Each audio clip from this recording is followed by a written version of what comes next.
এই প্রফেশনে আছি, ও আমার চেয়ে অনেক জুনিয়র, কিন্তু আমি একটা কথা বলতেই চাই, ধর্ষক একদিনে তৈরি হয় না। ছোটবেলা থেকে মানুষ যে শিক্ষাটা পায় এবং মানুষের বেড়ে ওঠার সূচনার সময়টা কিন্তু খুব গুরুত্বপূর্ণ। এই ধরুন 6-7 বছর বয়স অবধি আমরা বিভিন্ন স্কুলে ঢোকানোর অ্যাডমিশনের পেছনে দৌড়াই, ফার্স্ট হলো কিনা তার পেছনে দৌড়াই, ও কথা শিখে গেল তুই এখনো অতে আটকে আছিস তাতে দৌড়াই। মূল্যবোধের শিক্ষাটা আমরা একদম দিচ্ছি না। এবং আমি যে ফরম্যাটে পড়াই, যে মানে সিবিএসই কারিকুলাম আমি উল্লেখ করলাম, এবং আপনি ওয়েস্ট বেঙ্গলেও কোথাও মূল্যবোধের শিক্ষা পাবেন না, ভ্যালু এডুকেশন নেই। এবং মরাল যে ভ্যালুসগুলো সেটাকে গ্রেড এক্সামে ফেলে দেওয়া হয়েছে, মানে তার জন্য ফার্স্ট সেকেন্ড থার্ডের কোনো ব্যাপার নেই। যে বাচ্চাটা ফার্স্ট হয় সে যদি আরেকজনের টিফিনটা কেড়ে খায়, খাক, অসুবিধা নেই, কিন্তু সে যেন ফার্স্ট হয়। এই জন্য এইটা কিন্তু একদম নিচ থেকে শুরু করতে হবে। আজকে আমরা আটকালাম, ঠিক আছে, আমরা গেলাম, হয়তো পেলো, শাস্তি পেলো, আমরা সবাই চাই শাস্তি পাক, কিন্তু এই জিনিসটা তো এখানে থামবে না। ধরুন দিল্লি হলো, আমার এখানে হলো, কর্ণাটকেও খবর পাওয়া গেছে, একটা ট্রেনে খবর পাওয়া গেছে, আমরা জানি সবাই ইউপি গাজিয়াবাদের ওখানে ট্রেনে হয়েছে। এইভাবে আটকাবে না। আর সবার পেছনে একটা করে পুলিশ দেওয়া সম্ভব না, এটা কোনো সরকারের পক্ষে সম্ভব না, এটা কোনো দল নির্বিশেষে।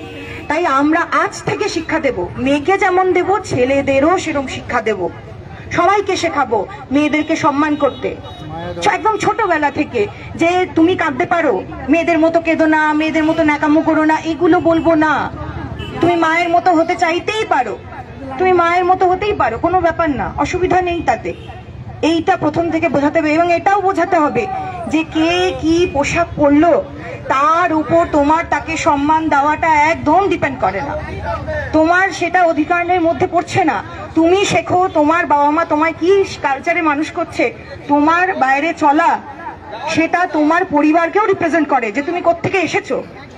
একদিনে কেউ ধর্ষক হয় না, ধর্ষকের বাবা মা থাকে না, ধর্ষক কত উপর থেকে পড়ে, মঙ্গল গ্রহ থেকে? একদম না, আমাদের এখান থেকেই পড়ে। সেই জন্য আমি সবাইকে অনুরোধ করব, একদম ছোট থেকে করুন, না হলে এই জিনিস থামবে না। এবং এটা শুধু মেয়েদের লড়াই একদম নয়, কারণ সমস্ত পুরুষ, আজকে কত ছেলেরা আমাদের সাথে আছে, তারা লজ্জা পাচ্ছে কেন? আমি কালকে আপনার বাড়ির পুরুষকে দেখে ভাববো আমায় জড়াতে আসবে, ও কালকে ওকে দেখে ভাববে এ বাবা, এ তো আমি সেফ না, আমার হাজবেন্ড এসেছেন, ওকে দেখেই অন্য কেউ ভাববে এই লোকটা তো সুবিধার না, তাই না?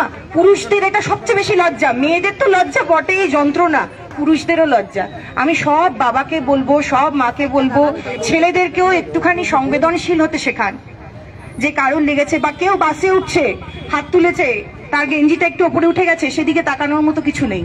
নয় তুমি তাকে বলে দাও যে ম্যাডাম আপনার জামাটা ঠিক করুন, নাহলে তুমি সেদিকে তাকিও না, অন্যদিকে তাকাও।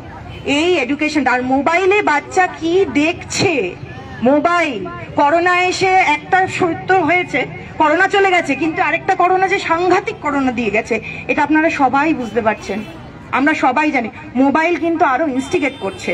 আপনারা দেখবেন আমরা এমন অনেক কিছু সার্চ করছি, এমন কিছু অ্যাড চলে আসছে যেটা অপ্রাসঙ্গিক, আমি চাইছি না।